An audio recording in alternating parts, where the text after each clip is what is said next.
was her son who was clearing out the house. Yeah. Because she had passed away, or she was in a nursing home, I think. Yeah. So. This was just a neighbor? Yeah, it happened next door neighbor. And how many years had it been since she'd seen you? I left when I was 10. I was probably in my 40s. And 30-some years later, she recognized you. Yeah. Across from your house, just walking. That's amazing. Yeah, I haven't changed in all those years. I didn't realize you had a distinctive walk. Neither did I. I started worrying. Yeah. Yeah, so. Wow. Or maybe she just figured out who would be taking pictures of the house but one of us kids. Sandy, I don't know, Sandy and Naomi went up one time and they got the wrong house. It was on 19 4th Street. The number was 19 and the house was on 4th Street. Yeah. And now at the end of the street is a big brewery. Yeah, it's the Keweenaw Brewery. Did we ever taste their beer to see if it was good? So I go on ski trips in the up by Hurley and stuff, and I've been going for the last 15 years. And that was the beer we would drink, was Keweenaw beer. They have, I think Pickaxe was the name of one, Pickaxe Blonde, and they had a black ale called Widowmaker or something like that. But it was pretty good.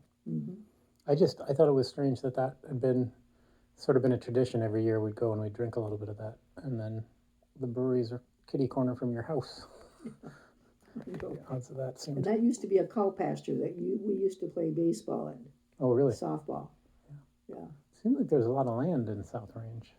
Yeah, there's nobody there. Yeah. Apparently housing costs are really cheap. Yeah, that's one of the things I've thought of. If I wanted to retire to somewhere like that, it'd be pretty cheap to do. Yeah, but then what would you do with your time? Nature, snowboard, hike. I don't know. You could go buy my old house.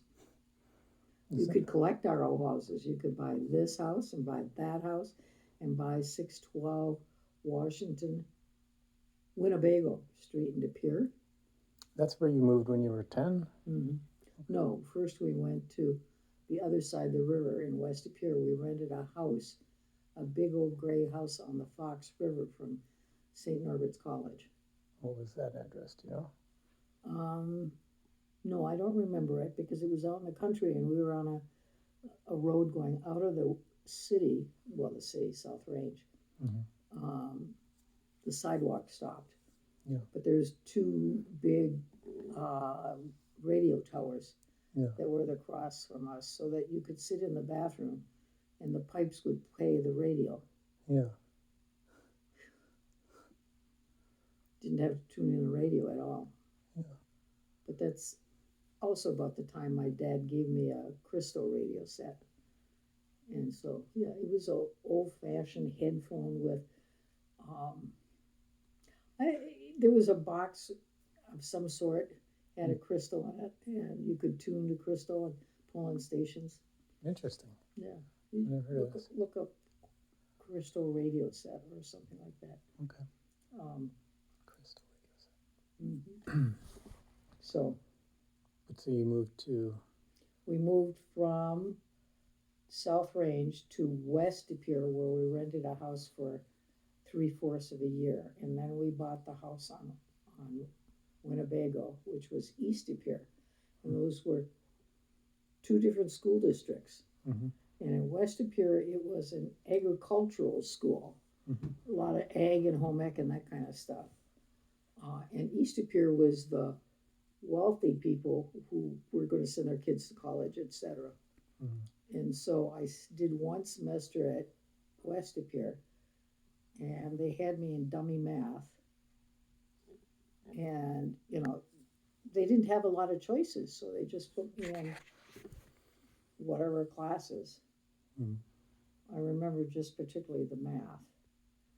And then we moved to the other side of the river at winter break, and I was in a math class for low-performing kids, and the teacher looked at me and said, "What are you doing here?"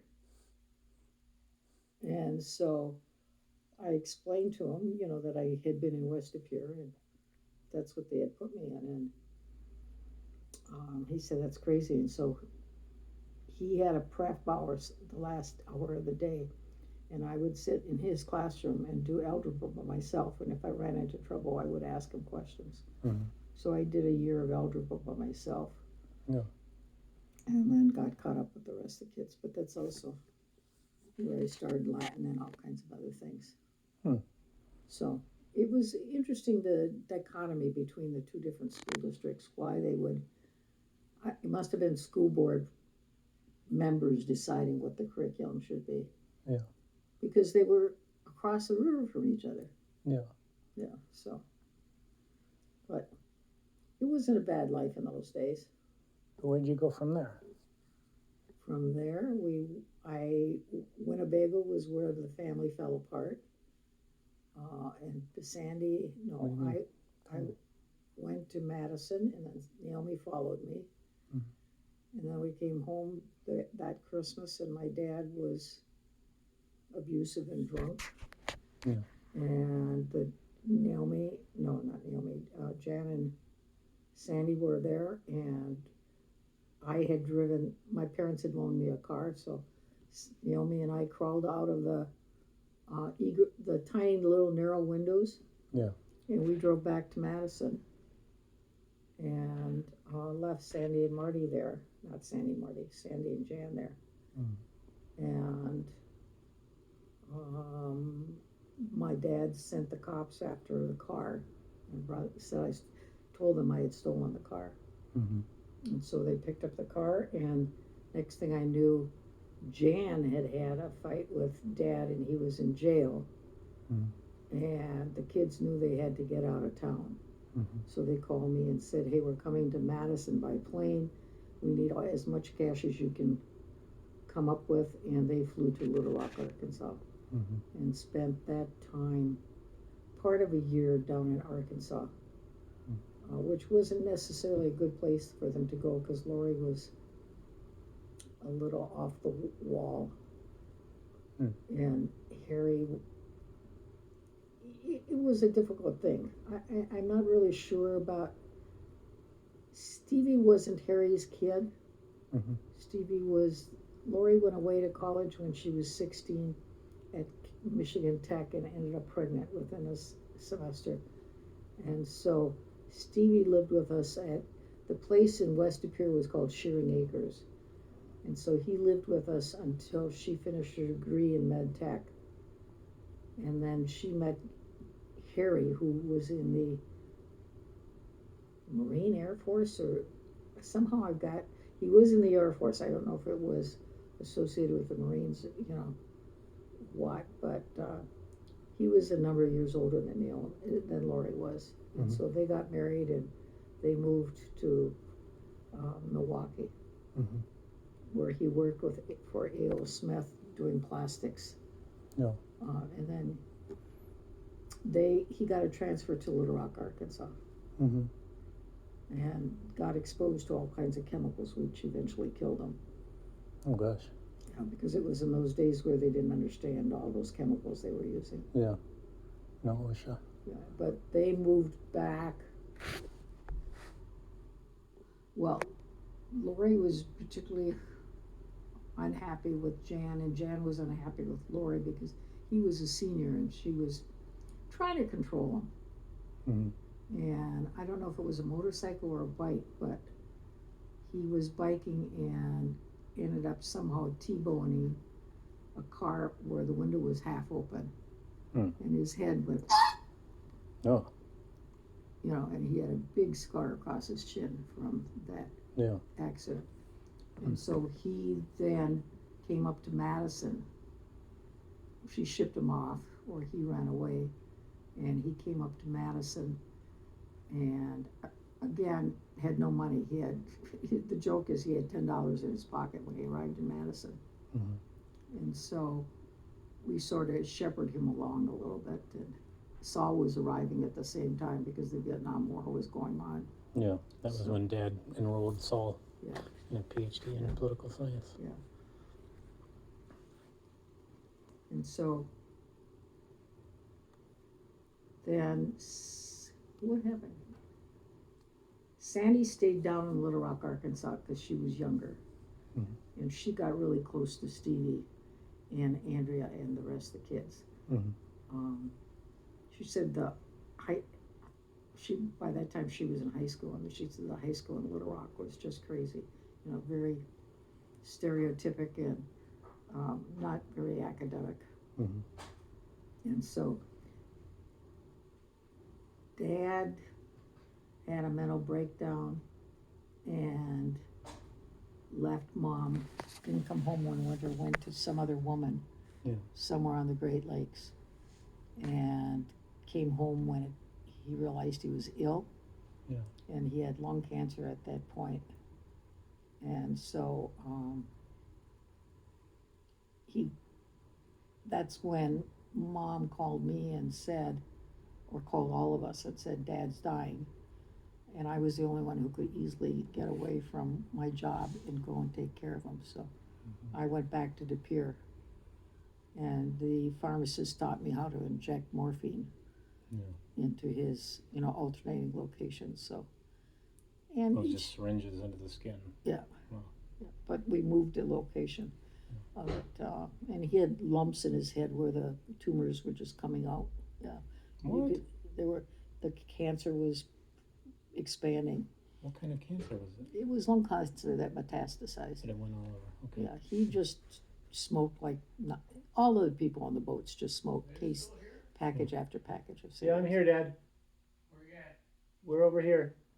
In the dining room bedroom. Yep. Hey, where's your stuff? Right there. Thank you. This basket yours? Yep. Okay. Yeah. I printed out the 9 or so pages that I showed you for the house, Okay. Sounds so good. you now have another copy. Thank you. And so we were in a hospice program, which is interesting because we were talking about hospice today, but my dad was in a hospice program. And that was 50 years ago. We're talking about how when Mom went home to care for her dad as he was dying. So that was our first anniversary. Yep. Yeah. Wow. Yeah. And I was, You were in LA because your mom had cancer. right. Yeah. Yeah. Was she, right. Yeah. No, that was when your mom died. Yeah, but she had cancer for a number of years. Why were you in LA when I was by myself? My mom was getting her back amputated. Because of cancer. Yeah. And you called and said your mom had died. You were in Green Bay. I was in LA. I said I'll be there as fast as I can. I had to wait till Mom came out of recovery. Mm-hmm. Oh gosh. Mm-hmm. And then We lost 3 parents in, let's see, Dad died. 67, Mm-hmm. 70, yeah. and 72. How did you get through that? Hard. What do you do?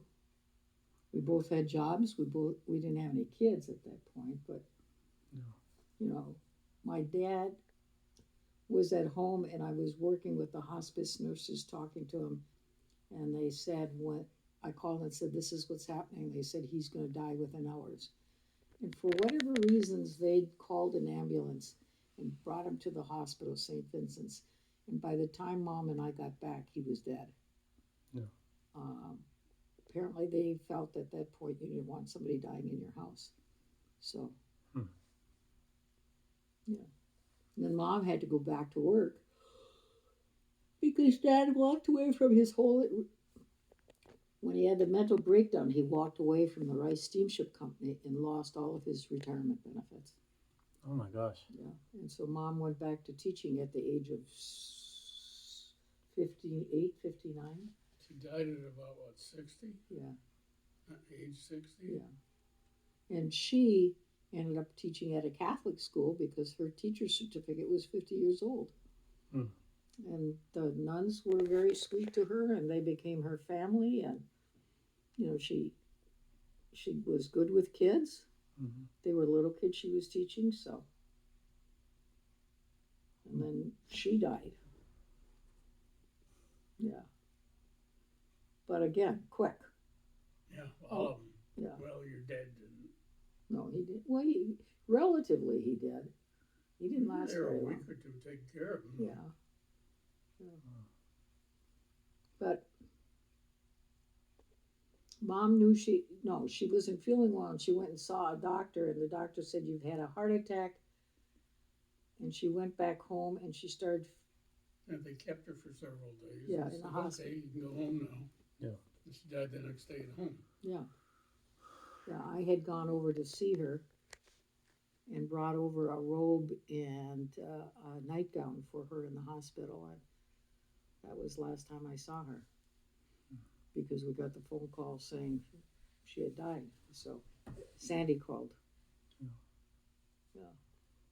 Again, we were not, theoretically, my parents were Lutherans, and when we moved to De Pere, it was a German Lutheran church where you had to get down on your knees and kneel on a kneeling, whatever those things are called, and you had to do your confession to God, and that wasn't what our family was about. So when we moved to East De Pere, there was a Presbyterian church that more closely matched whatever religious concepts my parents had, and so that church did both of their services. And so, and Mom had Dad's ashes dropped in Lake Michigan, and then when Mom died, she wanted the same thing. So, or we assumed she You do wanted. too, don't you? Yeah, sure. Like Michigan, not Or Superior. I don't know. I was just thinking, I had Naomi's ashes here, and Jan's ashes are mine down in La Crosse. I could grab all the ashes of the siblings. She was talking about doing a threefer. Yeah. We'll all go together. Well, there's 5 Great Lakes. We still Yeah. got room. Yeah. Well, and Sandy wants to do Lake Superior, so maybe. Right. Yeah. She loves Lake Superior. Yeah. Yeah, so I got too much oil back here. Yeah. Such cheerful talk. Well, I was just trying to understand. I didn't always understand where you went from your childhood. What chronology? Yeah, like when you went to De Pere and Yeah. when you left South Range. Now I have a better sense that. Yeah. Well, You left South 53. Range when you were 10. 53, Mm-hmm. 1953. Yeah. Yeah. And then De Pere, and then De Pere again. Right. Different part of De Pere. And then Madison from De Pere. Right. And then Madison to Stevens Point with Bobby. No, you're New missing. York. Poughkeepsie, Oh, New I York. forgot about Poughkeepsie. And then San Jose, California. Los Gatos, Oh, yeah. Palo Alto. The IBM job. Yeah. And then And we then she came. hauled me back to Wisconsin. I got a job teaching at a state normal school. At University of Wisconsin, Stevens I Point. got promoted, Yeah? Mm-hmm. but it was just basically a state teachers college when I went there. Yeah. Maybe it was a state university. Yeah, it was transitioning. It wasn't just teachers anymore there. Yeah. Well, the enrollment was going up. That's one of the reasons I got a job. Yeah. Because the Vietnam Because War. of NOM. Yeah. Oh, because everybody's dodging now. Everybody, at first, college was deferrable. Yeah. So, And you got a job at Spash right away, or? I had looked for a med tech job, and there were none available in Stevens Point. So I ended up getting a teacher certificate, which took me about 18 months. Mm-hmm. And then I plus the started. fact that I had summers off. That was a 9-month contract, which I loved. Yeah. But I went to work in Wisconsin Rapids first at Lincoln, at a junior high. Yeah. And taught chemistry over there. And then the next year, or was it 2 years later, Nikki was part of our life. Nick was born 73. Yeah, I My was. mom checked out in 9 months before. But 72 somewhere. When did you buy the farm? Oh, sorry. 72. Yeah. Which was interesting. Yeah, my mom died. We were pregnant, and it was winter, Mm-hmm. fall. Mm-hmm. Yeah. And we needed to find a place in a hurry because we got evicted. Because she was pregnant, I was making beer in the basement. And he never found the grow lights in the attic. But they checked all the neighbors to find out if we were decent people, and the neighbors vouched for We're us, great. Yeah. but they kicked us out. Hmm. And so, we moved over Thanksgiving weekend, Somewhere around Yeah. then. Yeah. Weather was terrible. and we had a It was sauna. before that, because we moved the sauna around Thanksgiving. Yeah. Mhm. So we had a sauna about 6 miles to 8 miles away Yeah. on other property we owned. Mhm. So we wanted the sauna there, and we hired a tractor to pull it out. And the We truck, needed 2 tractors because of the snow. yeah, Put in it the on a hills. flatbed. Mhm. And so the sauna came down the road. Yeah. Interesting times. Yeah, it was and you were the kid who, Nick would stay in the house and you'd come out in the woods with me and we'd gather maple syrup and, I remember doing that here a little bit. yeah, I don't remember doing it on We the had farm. more maple trees here than we did on the 80 acres we were living on in Wisconsin. Yeah. You had a lot of pine trees. yeah. I didn't show you. I think I showed Dad the Google Maps. I pulled up the farm address, and the pine forest looks very thick Mm. because you can get a satellite view. Mm. There was a fire at one point. Yeah. In the forest, in the woods, but they put it out. I don't know that. Yeah. But I mean, it's been long enough they could have harvested it once and put in more trees. I don't think so. Yeah. Maybe some of them, but, I mean, we sold it in 3 parcels. Some of the backwoods that were really beautiful in back there, that went to one family. Yeah. Oh, Bobby. Hmm? Oh, the woods, yeah. To the woods, and then the house and the immediate acreage of, 40 acres with the barns, the barn and the pig building, went to another people from Chicago, I think it was. And then there was some landlocked land, Mhm. and that went to the farmer who was closest, The back 40. because nobody else could get there without running huge electrical wires Yeah. back there. And Right. putting in a road. Well, if you'd kept it, it would have been a disc golf course now. That's what I would have. If you could get to it. So Stevens Point has some of the best disc golf courses in Wisconsin. That's one of the things I've thought about doing in my retirement, is having a disc golf course. It seems very Sounds fun. like fun to me. Mhm. You make money doing that?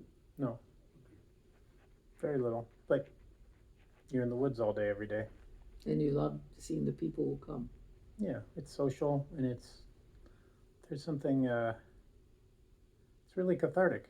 Mm. It's Throwing a nice. piece of plastic into a metal ring. It's the excuse to be on a walk in the woods with your friends, to be in nature, to force yourself into nature when otherwise maybe you'd be staring at screens or working. Or staying inside the house. Yeah, yeah. And I mean, it's nice that the game is addictive and fun because that encourages you to do it more. Mm-hmm. But the game's silly on the surface, but it's also What game isn't silly on the surface? exactly. And there's a lot to it that's really actually interesting.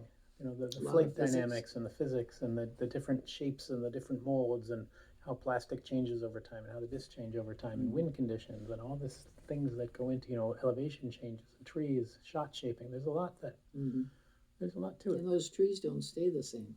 No, courses change throughout the year. Wow. Well, I don't know about you two, but I'm ready for bed. Want to see how bad the score is? I guess we'll play. Football? No, but it's football morning. I've got to get on that bike. Yeah, have you not done it yet? I have, yes. Well, I slept till 11, Oh, wow. and then